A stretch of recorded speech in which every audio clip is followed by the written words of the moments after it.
Hi food lovers. மீண்டும் உங்கள் அத்தனை பேரையும் லக்ஷ்போஜனாவிலே சந்திப்பதிலே மகிழ்ச்சி.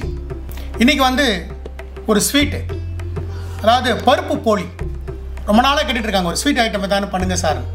இப்போ தமிழ் வருஷ பரப்பு வரப்போகுது. ஸோ தமிழ் வருஷ பரப்பில் நம்ம வீட்டில் எல்லோரும் நம்ம போலி செய்வோம். ஸோ அந்த போலி எப்படி செய்கிறன்றதை வாங்க பார்ப்போம்.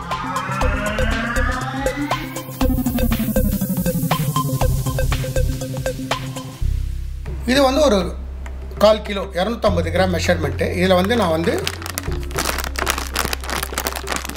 இது வந்து மைதா மாவு 1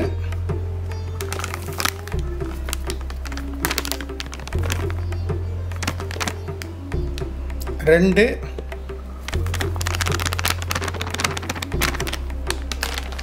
2.5 வச்சுருக்கேன் மைதா மாவு. இது கூடவே சிரோட்டி ரவைன்னு கடையில் கிடைக்கும். அந்த சிரோட்டி ரவை இந்த பேலன்ஸு இந்த கப்பு மெஷர்மெண்ட்டில் போட்டுருங்க. ஸோ ஆக மொத்தம் 3 கப்பு, 2.5 கப்பு மைதா, 1/2 கப்பு சிரோட்டி ரவை நான் இப்போது சேர்த்துறேன்.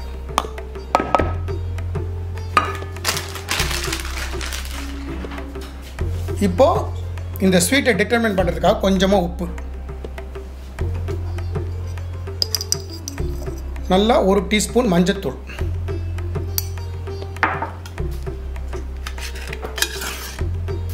ஒரு ஸ்பூன் நெய், கொஞ்சமாக எண்ணெய். இதை நல்லா முதல்ல கலந்துக்கோங்க.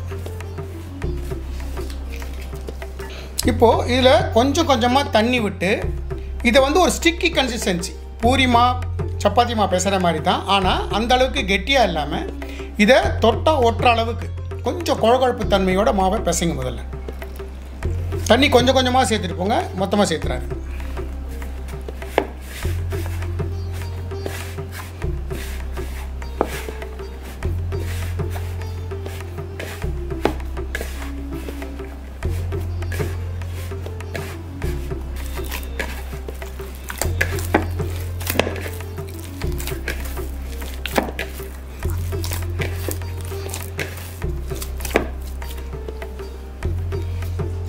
இந்த ஸ்டேஜில் கொஞ்சமாக எண்ணெய் விட்டுக்கோங்க, ஒரு 2 டீஸ்பூன் எண்ணெய் விட்டுக்கோங்க.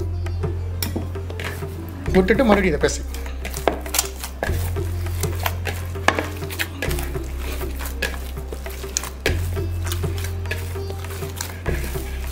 இந்த மாதிரி இதை நல்லா நீட் பண்ணிங்கன்னா தான் சாஃப்டாக வரும். ஆனால் இது மாதிரி நல்லா கையை கொடுத்து நல்லா ப்ரெஷர் பண்ணி இந்த மாதிரி ஃபோல்டு பண்ணி இதை நல்லா நீட் பண்ணுங்க. இந்த மாவை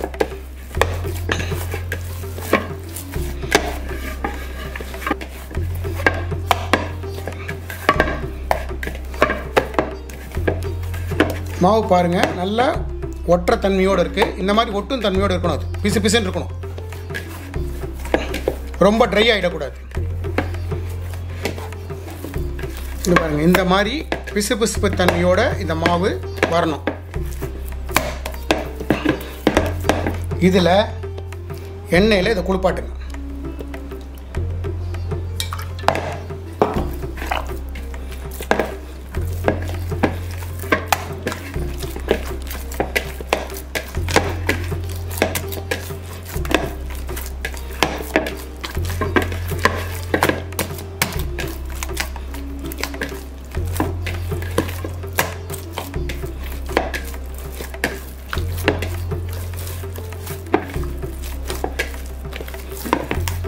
எப்படி இருக்குது பாருங்கள் இந்த மாவு.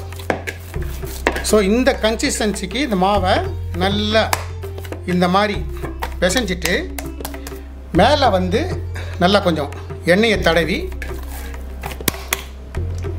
இதை வந்து ஒரு 4 ஹவர்ஸ் வந்து அப்படியே விட்டுருங்க. இதை அப்படியே ஊறிட்டு இருக்கட்டும். ஒரு மேலே வந்து ஒரு சின்னதாக ஒரு மல்லு துணி, ஈர கிளாத்தை போட்டு மூடி வச்சிட்டிங்கன்னா 4 ஹவர்ஸ் இதை டிஸ்டர்ப் பண்ணாதீங்க. இது பாட்டு இருக்கட்டும். மாவை இந்த மாதிரி நல்லா பிசைஞ்சிட்டு ஒரு ஈர துணி போட்டு இந்த மாதிரி மூடி வச்சுருங்க. இது ஒரு 4 ஹவர்ஸ் ஊறட்டும். நான் வந்து பருப்பு போலிக்கு வந்து இந்த மெஷர்மெண்ட் கப்பில் தான் 2.5 கப்பு வந்து மைதா மாவும் 1/2 கப்பு வந்து சிரோட்டி ரவையும் எடுத்தேன். அதே கப்பில் 3 கப்பு கடலைப்பருப்பு நான் வந்து ஒரு 1/2 hour தண்ணியில் சோக் பண்ணி இப்போ தண்ணியை கம்ப்ளீட்டாக ட்ரெயின் பண்ணிட்டேன். இதில் குக்கரில் இதை போட்டு இது மூழ்கிற அளவுக்கு தண்ணி நிறைய ஊற்றாதீங்க, இந்த அளவுக்கு இருந்தால் போதும். ஸோ இந்த அளவுக்கு தண்ணி விட்டு ஒரு 2-3 விசில் விட்டு ஆஃப் பண்ணிப்போம். நாம் அந்த பருப்பு போலிக்கு செய்ய வேண்டிய பூரணத்துக்கான பருப்பு, இந்த பருப்பு வந்து இப்போ தண்ணி விட்டு வச்சுருக்கேன். இது வந்து ஒரு 3 விசில் வரட்டும். வந்ததுக்கப்புறம் நல்லா குழசலாக வெந்துடும். அதுக்கப்புறம் என்னன்னு நான் சொல்கிறேன். நான் ஸ்டவ் ஆன் பண்ணி குக்கர் வச்சுருக்கேன். இந்த பருப்பு வந்து 3 விசில் வரட்டும். நான் அந்த போலிக்கு வந்து நம்ம இந்த மெஷர்மெண்ட்டில் தான் மெஷர்மெண்ட் பண்ணோம்.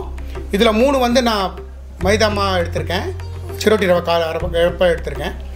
அது இல்லாமல் இதில் வந்து 3 வந்து கடலைப்பருப்பு எடுத்திருக்கேன். அந்த 3க்கு பூரணம் பண்ணுறதுக்கு இதில் வந்து 6 கப்பு வெல்லம் நான் பொடிச்சு வச்சுருக்கேன்.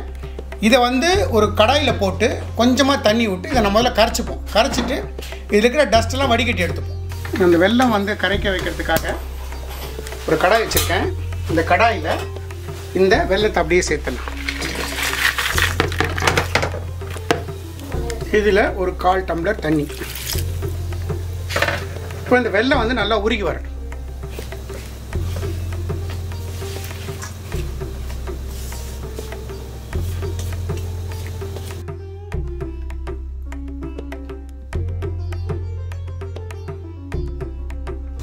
இப்போது நம்ம வேக வச்ச பருப்பு பூரணத்துக்காக ஸ்டீம் எடுத்துட்டேன்.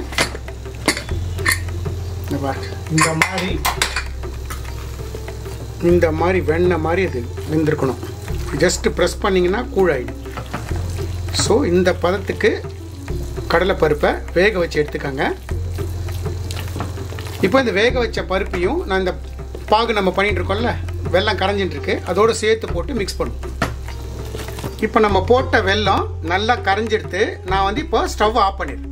ஸ்டவ் ஆஃப் பண்ணிவிட்டு இது கொஞ்சம் ஆறணுன்னு நல்லா வடிகட்டிக்கிறேன். ஒரு 5 மினிட்ஸ் ஃபாலோ பண்ணு. இப்போது நான் வந்து இந்த வெள்ளைப்பாகை வந்து ஒரு வடிகட்டியில் வடிகட்டிக்கிறேன்.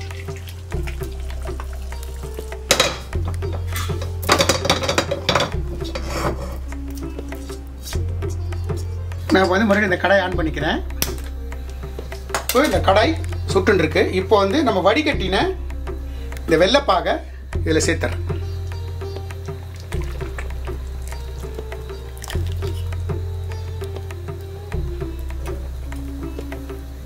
சின்னதாக ஒரு கொதி வரட்டும். இப்போது சின்னதாக ஒரு கொதி வருது. இந்த எங்கிட்ட வந்து இது நட் மில்க் பவுடர், அதாவது ஜாதிக்காய் தூள். அது வந்து சின்னதாக ஒரு பிஞ்சு போடுறேன், நிறைய போட்டுறாதீங்க, ஏன்னா ஓவர் ஃப்ளேவரிங் ஆகிடும். ஜாதிக்காய் தூள் ஒரு சின்னதாக ஒரு சின்ன பிஞ்சு. அது கூடவே கொஞ்சமாக சுக்கு பொடி,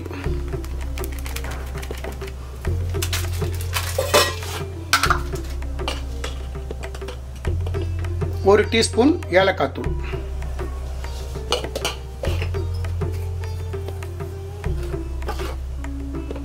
சும்மா ஒரு பிஞ்சு உப்பு போட்டுட்டு இதை நல்ல ஒரு கலர் கொடுத்துரும். இப்போ இந்த ஸ்டேஜில் நம்ம வேக வச்சு வச்சிருக்கிற இந்த கடலைப்பருப்பு இதை வந்து இதில் சேர்த்துருங்க. ஸ்டவ்வை வந்து ஸ்லோவாக கேட்குங்க, சேர்த்துருங்க முதல்ல.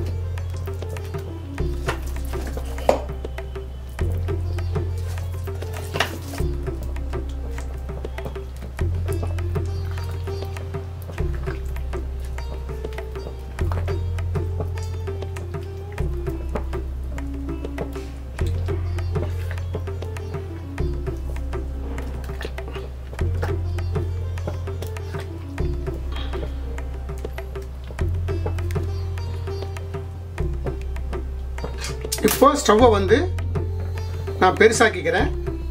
ஸ்டவ்வை பெருசாக்கிட்டு இதை வந்து நல்லா கெட்டியாக ஒன்று சேர்ந்து வரணும். அந்த ஒன்று சேர்ந்து வரும்போது இங்கே பார்க்கக்கூடிய 1-2 பருப்பு கூட ஸ்மாஷ் ஆகிடும். நான் காட்டுறேன் பாருங்கள், ஃபினிஷ் பண்ணி காட்டும் போது காட்டுறேன். அப்படி ஒருவேளை உங்களுக்கு நான் பண்ணது இப்போ பர்ஃபெக்டாக வந்துடும். அப்படி ஒருவேளை உங்களுக்கு வந்து பருப்பாக இருக்கிற மாதிரி ஃபீல் பண்ணிங்கன்னா இது ஃபுல்லாக அந்த மாதிரி நல்லா கிளறி கெட்டியானதுக்கப்புறம் ரூம் டெம்பரேச்சர் வந்ததுக்கப்புறம் மிக்சியில் போட்டு ஒரே ஒரு அடி அடித்து எடுத்திங்கன்னா ஸ்மாஷ் ஆகிடும். இப்போ வந்து கெட்டிப்பட்டின வருது. நான் இப்போ ஒரு 1/2 டீஸ்பூன் நெய் சேர்க்குறேன். நெய் சேர்த்துட்டு இது நல்ல ஒரு கலர். அந்த நெய் போடுறது எதுக்குன்னா அடி பிடிக்காமல் இருக்கிறதுக்கு. ஸோ இந்த மாதிரி பந்து மாதிரி வரணும்.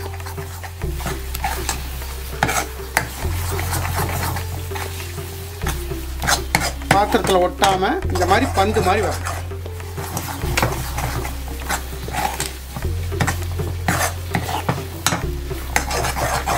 ஆல்மோஸ்ட் நம்மளோட பூரணம் தயார். இன்னொரு 2 மினிட்ஸ்.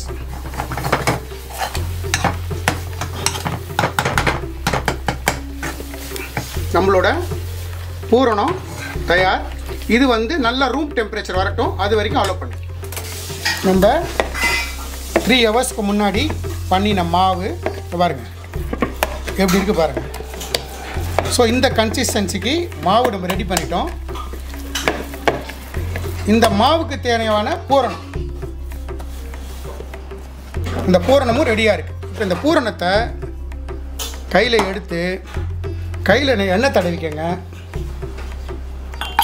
எண்ணெய் தடவின்ட்டு இந்த பூரணத்தை இந்த மாதிரி ஒரு பால்ஸ்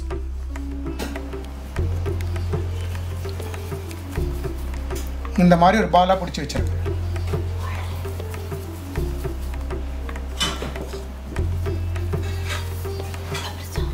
இப்போது ஒரு இலையில் வந்து நல்லா வந்து எண்ணெயோ நெய்யோ, நான் இப்போ எண்ணெய் தடவிருக்கேன். எண்ணெய் தடவி இந்த மாவை வந்து முதல்ல பேஸு மாவை வந்து தட்டுங்க. முதல்ல ஒரு ஸ்மால் சைஸ் உருண்டி ஆக்கிக்கங்க.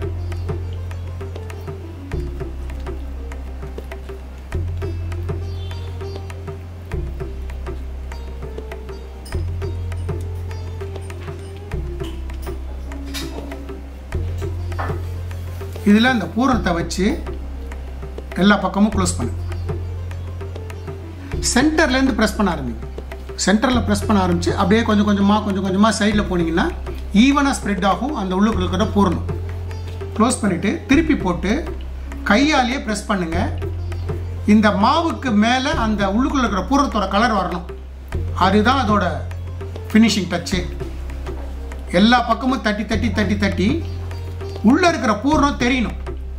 அந்த அளவுக்கு இந்த மாவை வந்து கையாலேயே தட்டணும். பாருங்கள், இந்த பூர்ணம் வந்து உள்ளே வச்ச பூர்ணம் வந்து தெரிய ஆரம்பிக்குது பாருங்கள். ஸோ அந்த கன்சிஸ்டன்சிக்கு இது நல்லா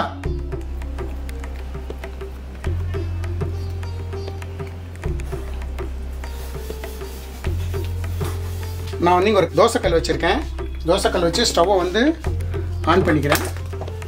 தோசைக்கல் சுட்ட உடனே இப்போ நம்ம போட்ட கல் வந்து சுட்டெடுத்து அந்த சுட்ட கல்லில் இந்த இலையோடு எடுத்து போட்டுருங்க. போட்டுட்டு ஒரு 2 செகண்ட்ஸ்க்கு அப்புறம்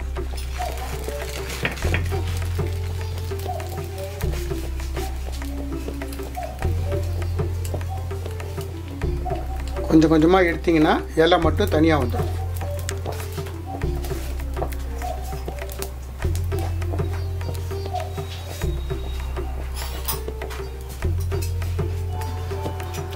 ஒரு 2 செகண்ட்ஸ் ஒரு பக்கம் வேகட்டும்.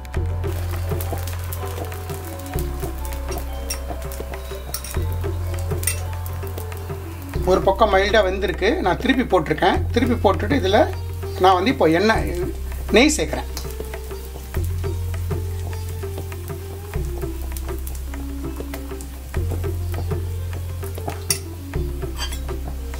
இப்போ இதை இந்த பக்கம் திருப்பிட்டு அதே மாதிரி நெய் சேர்க்குறேன்.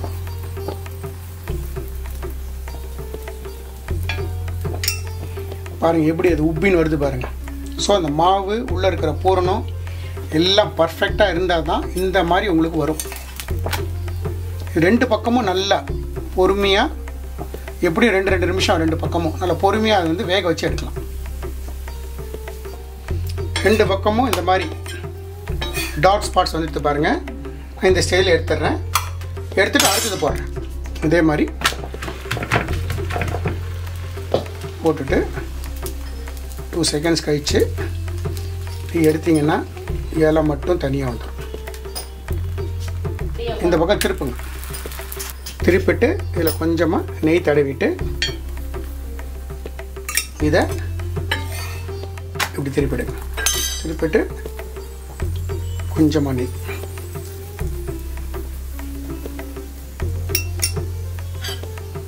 இது இந்த பக்கம்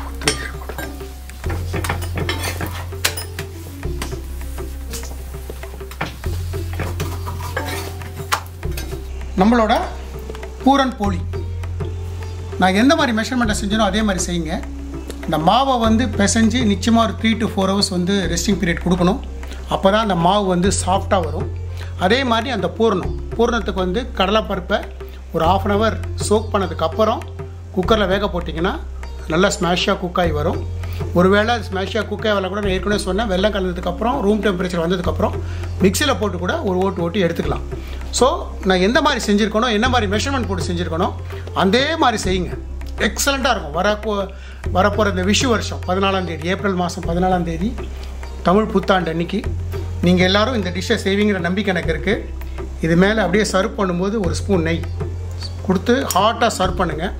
எக்ஸலண்ட்டாக இருக்கும். அப்படி நீங்கள் செய்யக்கூடிய அதே போலியை வந்து நம்மளோட இன்ஸ்டாகிராம் பேஜில் வந்து ஷேர் பண்ணுங்கள். இந்த வீடியோ உங்களுக்கு பிடிச்சிருந்ததுன்னா லைக் அண்ட் ஷேர் பண்ணுங்கள். உங்களோட ஃபேமிலி அண்ட் ஃப்ரெண்ட்ஸ்க்கு வந்து ரெக்கமெண்ட் பண்ணுங்கள். நம்மளோட சேனலில் வந்து நிறைய பேரை சப்ஸ்கிரைப் பண்ண வைங்க. Lakshman signing off from லக்ஷ்போஜனா.